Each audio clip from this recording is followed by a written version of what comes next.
And we want to bring in attorney Donna Rotunno. You join us here. One of the things I think that all of us have been covering the story and then following along is the videos from the family have been very moving. Then there was a change yesterday.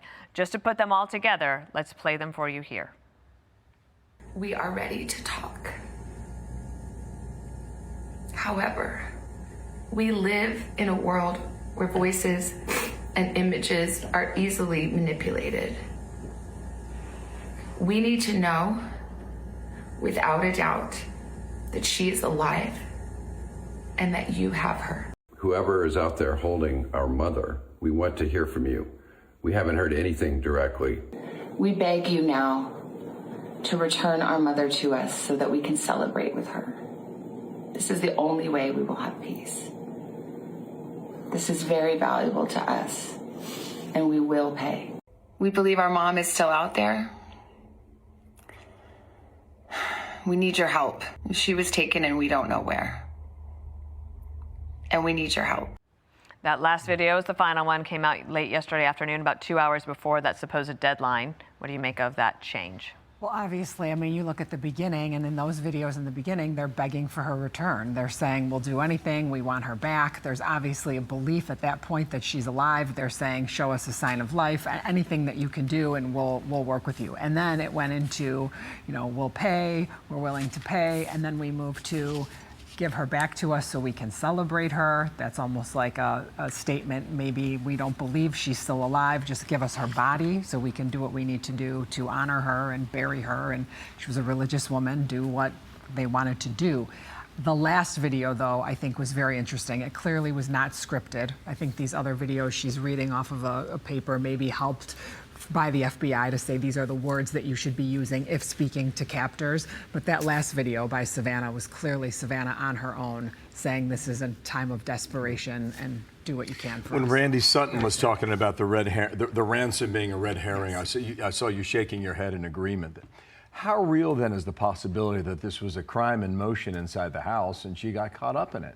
I think it's very real, and I've been saying this for the last few days now, and I agree with Randy. I think that from the beginning, these hostage/ransom notes did not seem to fit the normal bill that those would fit. So I thought from the very beginning, those were strange. The fact that there really was no direct communication, sending letters to TMZ also seemed a little odd to me from the beginning. I mean, it's not like they can't find Savannah Guthrie, and why not send them to NBC? But anyway, so I thought that was strange. And then we now move into this, you know, idea that I think that those letters were always a way to push law enforcement off what actually happened. Maybe give people time to discard of a body, maybe give people time to figure out how to get out of the country. I don't know.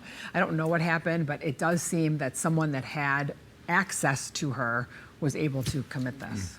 You also mentioned that digital footprints take a time. I mean, we live in an age where it's like you want instant analysis, instant gratification for all of your questions to be answered. Why does the digital forensics take so long? Well, we've been talking about it, and if you look at it in the context of Kohberger, right, it took 6 weeks to arrest Kohberger, and what did they do? It was digital. It was that IgG DNA that they were able to find off the knife sheath, and, you know, so all of these things took time.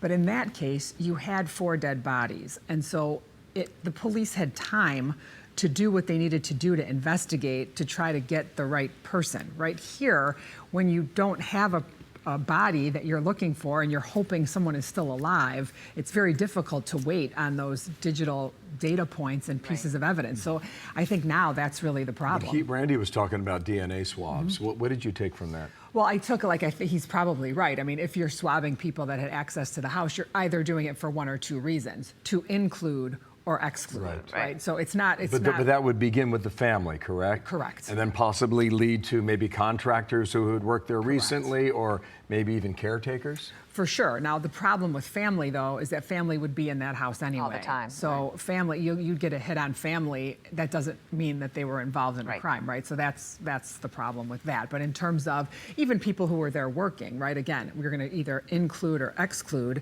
And just because you include someone that may have been there doesn't mean they were part of it. One last thing. I remember Ed Smart in the early. Remember I told you how great that interview was last week? He's the father of Elizabeth Smart. Yeah. And what he said is that we were insistent that we wanted to keep Elizabeth's story out in public.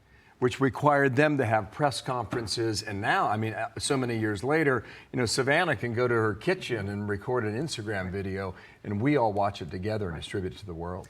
Yeah, I agree. And I think it is interesting that they have not done any more press conferences. I understand that there's no new information, but like you said, you want to keep it out in the world. I think part of the reason, you know, the FBI doesn't normally do them, so that I understand, but the sheriff who started doing them and now not doing them, I think he didn't want to answer to being at the basketball game, to be honest. So. Yeah, I could see that. Donna, thank you so much. Yeah, We'll good see to you see on you. the Fox Nation show.